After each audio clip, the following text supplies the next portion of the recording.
my name is Tan. I'm the co-founder here, and this is... My name is Michael, Mike, and my wife and I started the park, Elephant Poopoopaper Park, and that is sort of an offshoot of an eco-friendly brand that we've started called Poopoopaper. And Poopoopaper is the brand name we've given to our collection of eco-friendly papers and stationery products and gift items that we make from different types of animal poo, most notably elephant poo.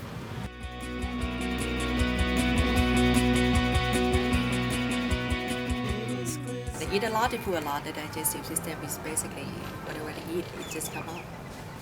And then that's the fiber, that's what we got. And then we take the fiber, we dry it first. Like we collect a lot of poo, and then when we're ready to make paper, we just take that fiber, take that poo, and then we drum it in the big drum to basically soak in water, have the sand and the dirt go to the bottom, just the fiber go to the top, and then we take the fiber, and then we rinse with water, and then we take the fiber, put it in the big big pan to basically kill germ and bacteria. And now we get the clean fiber, and that's what the main material to make the Poopoopaper. And we put in a mixing machine, and we in the mixing machine fill up with water, put in recycled paper, and then 80% is elephant poo, and then now you get like a sort of pulp, like a paper pulp, and then we take the pulp, put it on the rectangle screen, and then we do it the handmade way that we do the paper, and then dry in the sun, and then you get a sheet of Poopoopaper. That's the short way of making paper. So once you have the paper, once you have the large sheet of paper made from this elephant poo pulp fiber, that sheet of paper we can cut in many different ways, and then we assemble it into a finished product. I know it's not a good sign, I should run the other way. Our crazy idea. Actually, together it was really a culmination of our experiences and our interest in doing something eco-friendly, and also from a business perspective, we like the idea, the shocking nature of our product. And basically, Tan's from Chiang Mai, from Thailand. She's got a lot of experience, as do I. Crafting and exporting different handicrafts from the local Chiang Mai area, and we had some experience with exporting paper here before, and when we decided it was time to focus on not every item that they sell in Chiang Mai, but only a few, we zeroed in on the paper. We always loved this idea of selling recycled paper from alternative fibers. We could have chosen to do anything, and I remember talking together, what do you want to do? And she said, I like the paper business, it sounds interesting, this elephant poo thing would work. We knew initially we wanted to target zoos, but we loved it just because it was eco-friendly. Like I said before, it was eco-friendly, sustainable. We really felt that we wanted to do something with a bit of meaning and purpose. We didn't want to sell something that was just not a part of the solution, part of the problem, right? We don't want to do that. There's enough people doing that. So we want to be different, and we saw a viable channel where we could initially target for the elephant poo, and I had some contacts that we could leverage, and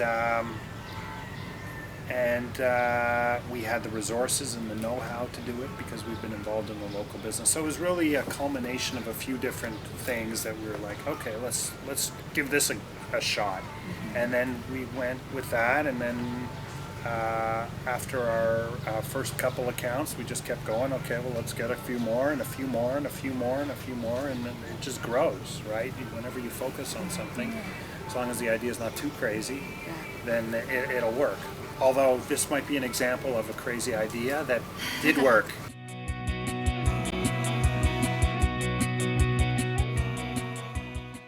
We worked on for several years to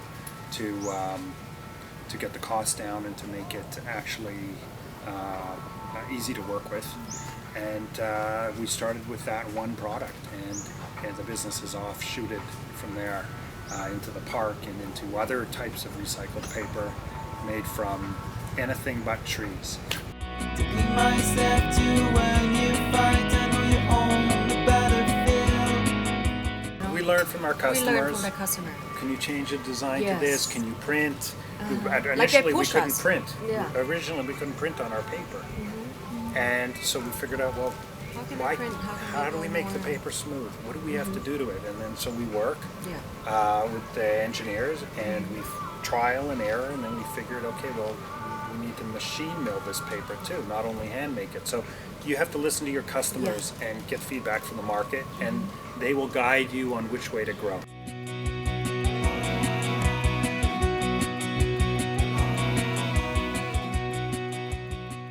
The roof, if you look up, it's all palm leaf, all hand weaved into panels, and then they're stacked, and you see this in a lot of tropical countries. And so it's pretty strong, it's pretty sustainable, completely biodegradable. We've tried to use the local materials, we buy from local sources, we're not buying them from far, but all the pavilions on the property are made from these natural materials, bamboo, fast-growing eucalyptus, or palm leaf weave thatched roof panels. We have a couple buildings on the property made from adobe brick. Do you know what adobe brick is? Adobe brick is made from mud. So mud, some straw seeds, rice seeds, and some water. And you get in a pit and you make blocks. And so the cafe, the walls are all made from mud brick. All right, made on site with dirt from here. Actually dirt from the pond that we dug out. Yeah, we dug. And then we have another room back in a storage room, a small little house made of adobe brick there.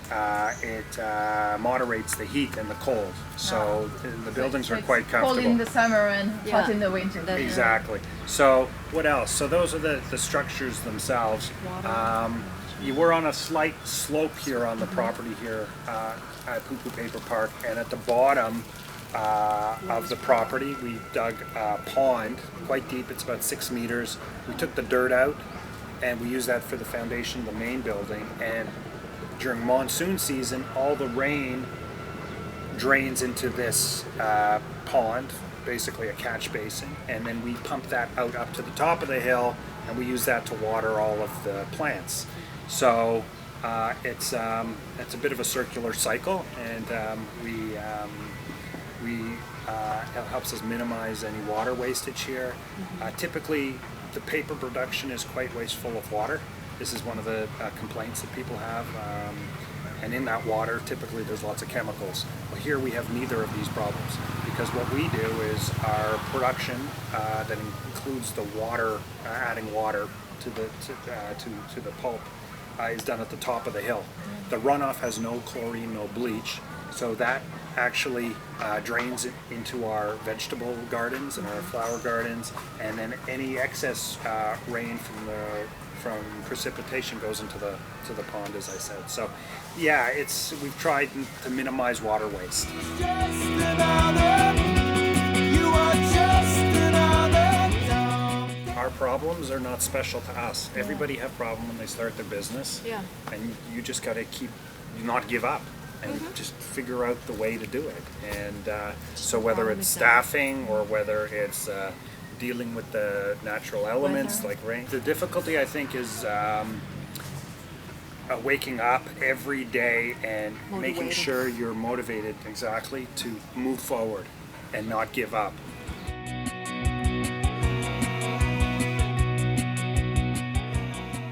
With this park, with the Poopoopaper Park, I think we just need to let people know more about us, because I'm sure there's a lot more people who doesn't know about us yet. They can bring in students from overseas, so they know that this thing is available in a small city like Chiang Mai.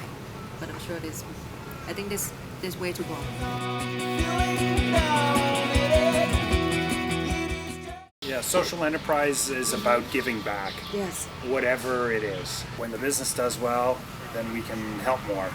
So, for example, WWF, World Wildlife Fund, we have a arrangement with them, a sponsorship arrangement, and so if you go into our shop here, for example, and you see their logo on a product, 5% of that goes to the WWF in Thailand. The nature of our product also, again, this is all on the topic of getting more people here.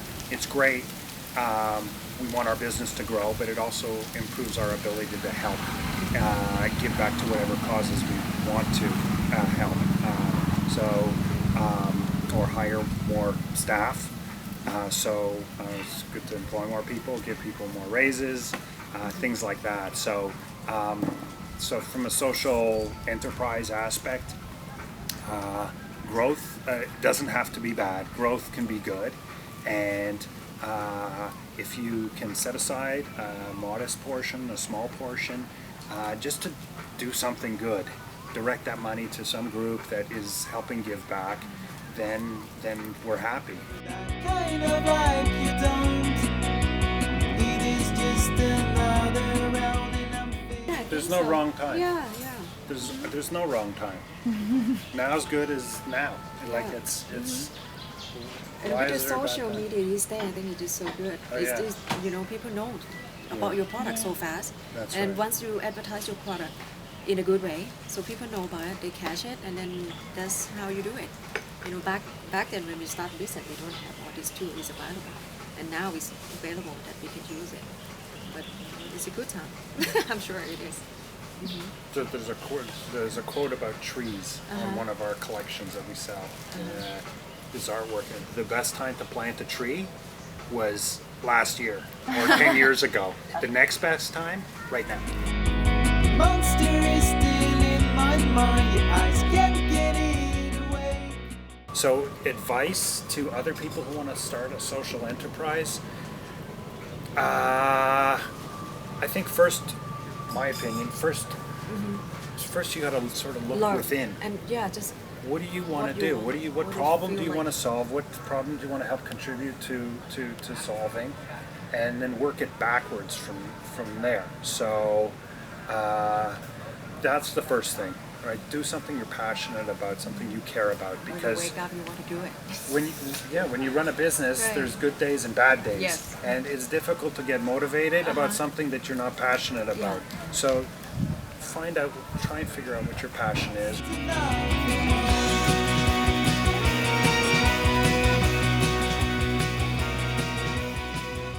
Our product is more than just a product made from elephant poo. It's the meaning behind it also. And the more people we can get here, the more people will learn a couple of things, I think. Number one, thinking outside the box. Okay, think creatively. All right, there's creative ways to recycle. All right, hopefully our project here is memorable enough that people will come here and remember it, and sometime in their daily course of life, in the next few weeks or months, they will, well, maybe I should recycle that. Or maybe I shouldn't buy this product, I should buy this one, because this one has no bleach in it, or this one is environmentally friendly.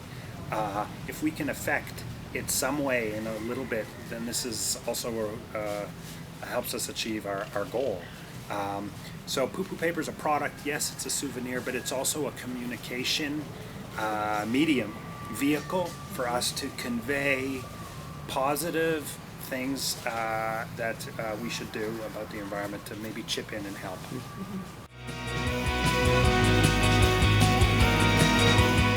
For us, it's time to get back to work. Lots of shit to take care of.